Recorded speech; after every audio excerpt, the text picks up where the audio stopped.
Hello दोस्तों, स्वागत है एक बार फिर से आपका मेरे चैनल पे लीगल न्यूज 127 पे। दोस्तों, जो आज की वीडियो में मैं बात करूंगी जिस टॉपिक पे, बहुत ज्यादा इंपॉर्टेंट होने वाला है। वो ऐसा टॉपिक है, आपको फोकस होकर सुनना पड़ेगा, ध्यान से सुनना पड़ेगा। ना समझ में आए तो प्लीज दोबारा सुनिए, बट आपके बहुत काम आएगा। अब जी हाँ, बिल्कुल बात कर रही हूँ तलाक की। आप सबको पता है तलाक इतनी आसानी से नहीं मिलता है। तलाक में सालों साल टाइम लग जाते हैं।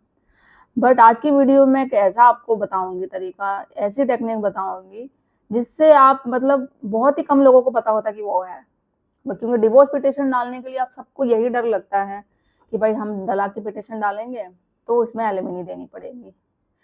तो मैं आपको बताती हूँ, इसमें एलिमनी आपको देने की बिल्कुल जरूरत नहीं पड़ेगी। अगर जो मैं बता रही हूँ ना आपको तरीका, जिस तरीके से आप काम करोगे तो बिल्कुल जरूरत नहीं पड़ेगी। तो वो क्या है, जानने के लिए आपको वीडियो पूरा देखना पड़ेगा। चैनल पर नए बने हैं तो चैनल को लाइक करना, शेयर करना, सब्सक्राइब करना बिल्कुल ना भूलिए। साथ ही बेल आइकन दबा दीजिए ताकि आपको टाइम टाइम से मेरी वीडियो की नोटिफिकेशन सबसे पहले मिलती रहे। अब देखो दोस्तों, होता क्या है, जब भी पत्नी आप पे केस कर रही है, चाहे वो 498 कर रही है, डीवी कर रही है, मेंटेनेंस कर रही है, ये सब पत्नी द्वारा है।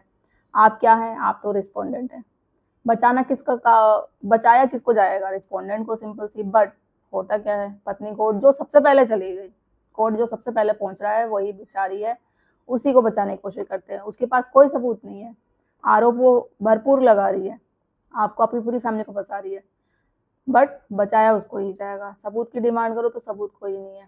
बट आज की डेट में, अब ये हाई कोर्ट हो, सुप्रीम कोर्ट हो, सबको ही पता है कि 90 जो परसेंट केसेस वो झूठे ही आ रहे हैं।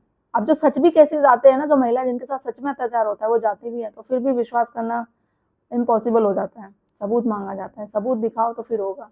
क्योंकि गलती कोर्ट की नहीं है, गलती जज की नहीं है, गलती कानून की नहीं है, उन महिलाओं की है जो झूठे केसेस करती है बिना किसी रीजन के। उनको साथ नहीं रहना, रिश्ता है और किसी के साथ, या उनकी डिमांड पूरी नहीं करी जा रही है, या उसके हिसाब से पति नहीं चल रहा, ससुराल वाले नहीं चल रहे, ये सारे रीजन होते हैं। अब हम बात करते हैं, देखो जो डिवोर्स का केस है ना, आप लोग बहुत डरते हैं डिवोर्स का केस डालने से कि भाई हम डिवोर्स करेंगे तो जो पत्नी ने आरोप लगाए हैं वो साबित हो जाएंगे, या फिर हमें अगर डिवोर्स कर दिया तो भाई एलिमनी तो देनी ही पड़ेगी। ये जाहिर सी बात है, ये आपके माइंड में सब है। बट मैं कहती हूँ ऐसा बिल्कुल नहीं होगा। क्यों? देखो, जो पत्नी ने केस लगाया है ना, आप पे झूठे केसेस लगाए हैं, उसी का फायदा उठाओ ना। डिवोर्स को जो काउंटर केस बना के आप लड़ो, जिससे आपको एलिमनी देने की जरूरत ही नहीं पड़ेगी। और जो सारे आप पे केसेस लगे हुए हैं ना, चाहे वो 498 हो, डीवी है, मेंटेनेंस का केस हो, सारे ही खत्म हो जाएंगे। अगर आप देखो 498 का केस चल रहा है, पत्नी ने अभी तक कोई आप सबूत दिया, कोर्ट में पेश किया नहीं। डीवी का केस चल रहा है, नहीं। मेंटेनेंस की डिमांड कर रही है, किस बात पे डिमांड कर रही है? बिना किसी रीजन के छोड़ के गई है, कोई रीजन नहीं है। सबूत मांगा जा रहा है, कोई नहीं दे पा रही। बिना युक्ति कारण छोड़ के जाना, मतलब बिना रीजन के छोड़ के जाना, उसको मेंटेनेंस नहीं दिया जाएगा। ये भी 125 में क्लियर मेंशन है बीएनएस में। ठीक है। अब आप जब भी पिटीशन फाइल करते हो ना, डिवोर्स की पिटीशन फाइल करते हो, मैं तो कहती हूँ कर दो, जब आप पे पत्नी ने झूठे केसेस किए हैं। और करना ही पड़ेगा, क्योंकि देखो ये माना जाता है जब भी झूठा केसेस करना आप पे और कोई सबूत नहीं मिलता, तो वो एक खुद पे खुद क्रूरल्टी हो जाती है, आप पे अन्याय होता है, अत्याचार होता है। पत्नी के साथ आपने, पत्नी आप पे कर रही है, झूठे केसों में फंसाना, कोई सबूत ना होना, लास्ट में जाके वो क्रूरल्टी का ही आधार बन जाती है। तो आप जब भी तलाक की पिटीशन फाइल करते हो, ये HM 26 के तहत करते हो आप, तो साथ में साथ मैं हमेशा कहती हूँ 21 भी आपको लगानी है। उसमें क्या होता है कि 6 मंथ के अंदर अंदर आपको टाइम आ जाए, वो आप डिमांड कर लो, एक टाइम बाउंडेशन होता है कि 6 मंथ के अंदर अंदर मुझे फैसला चाहिए ही चाहिए। फिर भी 6 मंथ के अंदर जो पत्नी ने आरोप आप पे जो केसेस लगा रखे हैं सारे, उसमें कोई वो सबूत पेश नहीं करती है, कोई नहीं होता है, लास्ट में जाके वो झूठा ही हो जाता है, तो इस आधार पे ये ऑटोमेटिक क्रूरल्टी हो जाएगी। कोर्ट को आपको डिवोर्स देना ही पड़ेगा, विदाउट एलिमनी देना पड़ेगा, क्योंकि वो क्रूरल्टी हो गई, झूठे केसेस में फंसा रही है आपको, झूठे आरोपों में बोलते हैं ना, झूठे केसेस लगाना एक क्रूरल्टी ही बन जाता है। तो उस आधार पे आपको डिवोर्स मिलेगा ही मिलेगा। और उसके बाद जितने सारे केसेस हैं आपके, वो भी डिसमिस हो जाएंगे। और अगर मेंटेनेंस लग भी गया है ना, तो वो भी बंद हो जाएगा। क्रूरल्टी मानते हुए कोर्ट को, जैसे मैंने बोला, आधार देना पड़ेगा। डिवोर्स ये सिर्फ एक डिवोर्स केस ही नहीं बन जाएगा, ये मानो एक काउंटर केस का काम करेगा, काउंटर केस की तरह काम करेगा ये आपका। तो आप भी हमेशा ना डिवोर्स देते हुए सोचो मत कि नहीं मैं डिवोर्स केस फाइल करूंगा तो मुझे एलिमनी देनी पड़ेगी, या मैं जो पत्नी ने आरोप लगाए हैं डिवोर्स देते समय वो सच हो जाएंगे, कोर्ट मान लेगा कि देखो पत्नी तो ये सारे आरोप लगा रही है और पति डिवोर्स दे रहा है। डिवोर्स की पिटिशन फाइल कर दी, मतलब कहीं ना कहीं पत्नी सच बोल रही है। तो ये सारे जो क्वेश्चन है ना नॉर्मली आप सबके माइंड में आते ही आते हैं, बट ऐसा नहीं है।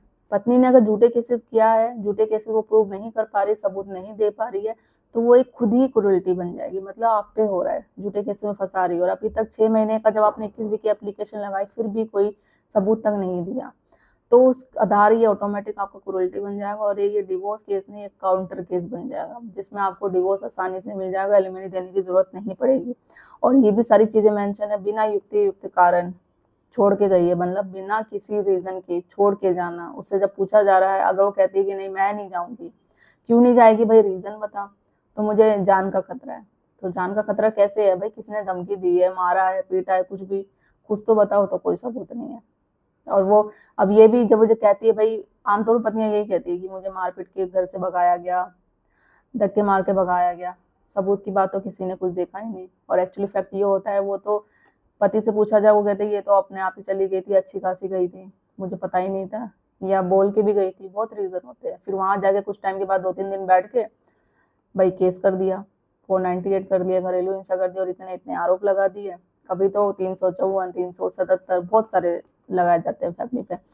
तो ये चीजें होती है। तो किसी पर भी झूठा केस लगाना वो अपने आप में ही ना एक हरासमेंट बन जाता है। आप खुद सोचो, आपने जो अपराध नहीं किया है वो आप पे अपराध लगाया जा रहा है, आपको झूठे आरोपों में फंसाया जा रहा है, आपकी पूरी फैमिली को फंसाया जा रहा है, आपके बूढ़े माँ बाप को फंसाया जा रहा है, हर बात बात पे पुलिस स्टेशन बुलाया जा रहा है, कोई नोटिस नहीं, कुछ नहीं, जबरदस्ती आप पे मेंटली प्रेशर बनाया जा रहा है उसकी डिमांड पूरी करने के लिए। मतलब एक तरीके से ये हरासमेंट भी हुआ, तो ये क्रूरल्टी हुई, और सबूत जिसका कुछ भी नहीं है दूर दूर तक।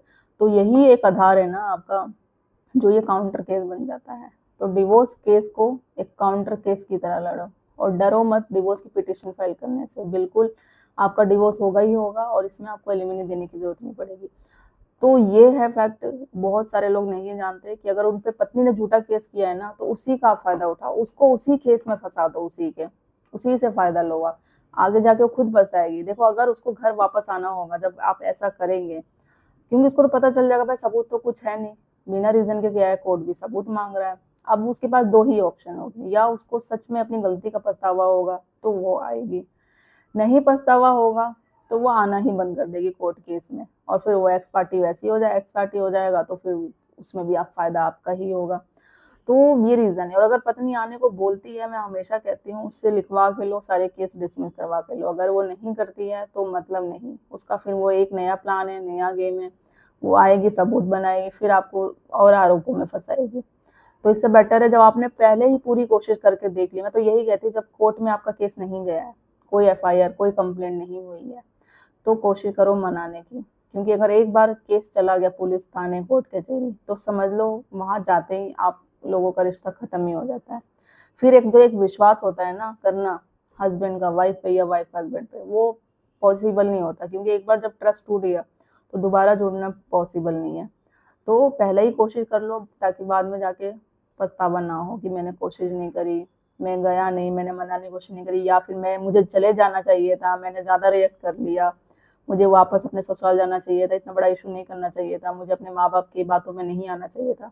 तो वो काश काश ना करके थोड़ा टाइम दो, रिश्ते को समझने की कोशिश करो। नहीं तो फिर तो एक ही ऑप्शन है, वो तलाक।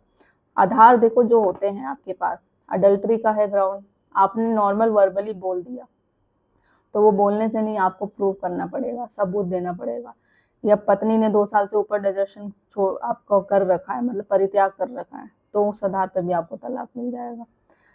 सुप्रीम कोर्ट के पास पावर होती है 142 का आर्टिकल के तहत, कि आपकी शादी पूरी तरीके से खत्म हो चुकी है, पत्नी ने भर भर के आरोप लगा रखे हैं, भर झूठे झूठे आरोप में आपको फंसा रखे हैं, दोनों एक दूसरे का चेहरा तक नहीं देखना चाहते, तो इस ग्राउंड पे भी आप सुप्रीम कोर्ट पे भी जाकर डायरेक्ट डिवोर्स की डिमांड कर सकते हैं, इर्रेटिबल ऑफ ब्रेकडाउन ऑफ मैरिज जिसे हम कहते हैं।